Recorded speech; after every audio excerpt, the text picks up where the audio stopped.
Baiklah Bapak dan Ibu sekalian, kita mulai lagi ya pembahasan kita pada pagi hari ini, yaitu mengenai penyusunan anggaran. Nah, kita lanjutkan. Bisa kita lihat flip chart 1B. Flip chart 1B yaitu berisi tentang pemasukan dan pengeluaran bulanan keluarga. Coba kita lihat Bapak dan Ibu sekalian. Flip chart 1B. Nah, di situ ada pemasukan keluarga Pak Rusli dan Bu Lili, yaitu pendapatan Bu Lili setiap bulannya pada bulan Februari 240.000. Pendapatan dari Pak Rusli 900.000. Penerimaan bantuan PKH sebesar Rp450.000 dan bantuan BPNT sebesar Rp110.000. Jadi total pemasukannya Rp1.700.000 per bulan ya. Nih kita lihat juga ya, sudah saya tulis di papan tulis. Nah di situ, nah kita lihat dari flip chart ini. Kita lihat lagi dari flip chart ini, flip chartnya ya. Nah di situ ada uang jajan Dewi. Uang jajan Dewi belum ada isinya, masih kosong. Kemudian uang jajan Agus. Uang jajan Agus juga ya, belum diisi. Kemudian susu Ita, tabungan Dewi, susu Ita sebesar 150.000 per bulan. Tabungan Dewi 40.000, tas Agus masih kosong ya.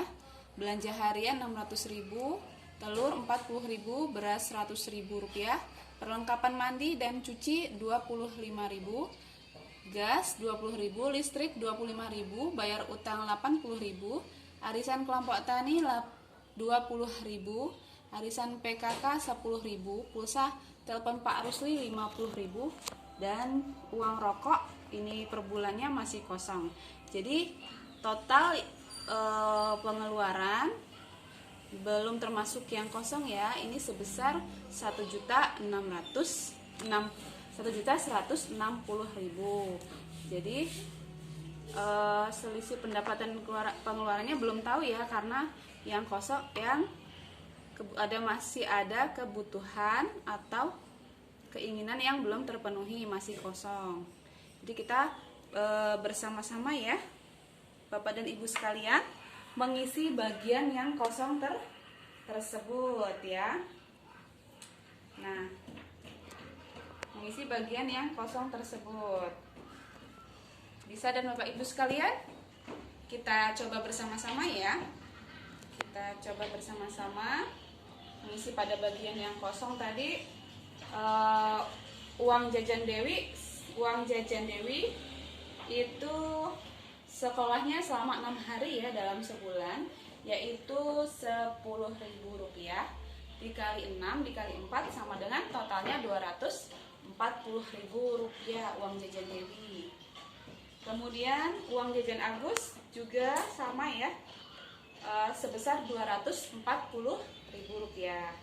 Kemudian tadi yang kosong lagi apa? Tas Agus, tas sekolah Agus, yaitu Rp100.000.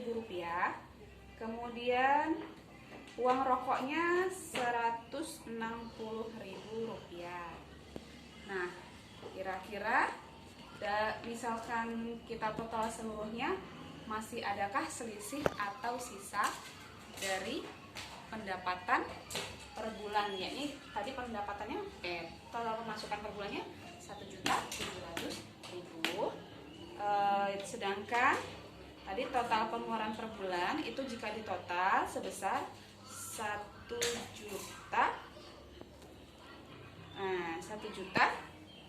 1.900.000.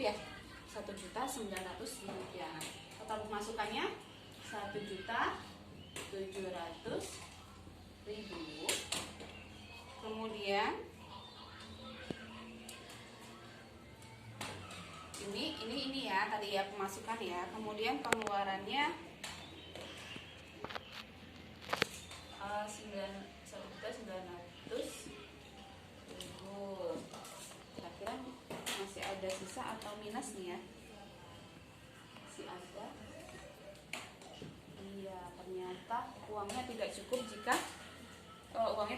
jika dipenuhi seluruhnya ya. Iya. Jadi kira-kira gimana Ibu dan Bapak sekalian? Iya, jadi kira-kira kebutuhan mana yang harus ditunda ya? Kebutuhan mana yang harus dibatalkan? Misalkan tas Agus ya, tas Agus itu masih ada, jadi belum perlu dibeli ya. Jadi harus ditunda dulu. Tas Agus dikurangi, tasnya berapa? 100.000 rupiah.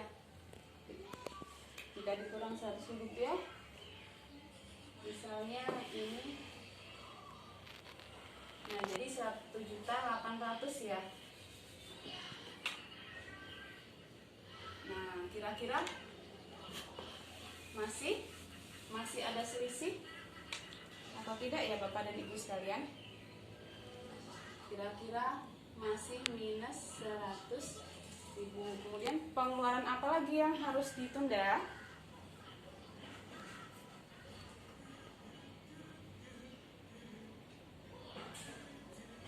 Uang rokok ya, uang rokok bisa dikurangi lagi ya. Uang rokok itu 160.000.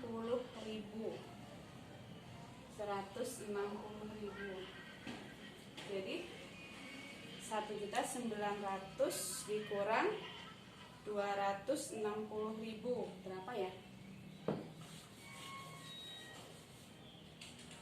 1.900.000 dikurang 260.000.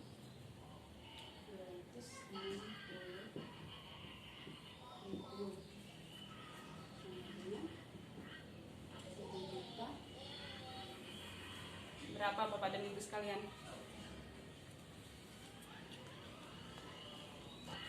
Oh iya, ini, nah berapa jawabannya? 1.640 ya. Iya, 1.640.000. Kira-kira masih ada selisih nggak ya Bapak dan Ibu sekalian? 1.640.000. Berapa selisihnya? 60.000 rupiah. Jadi kira-kira ada sisa ini masih bisa ditabung ya. Jadi sisanya bisa ditabung.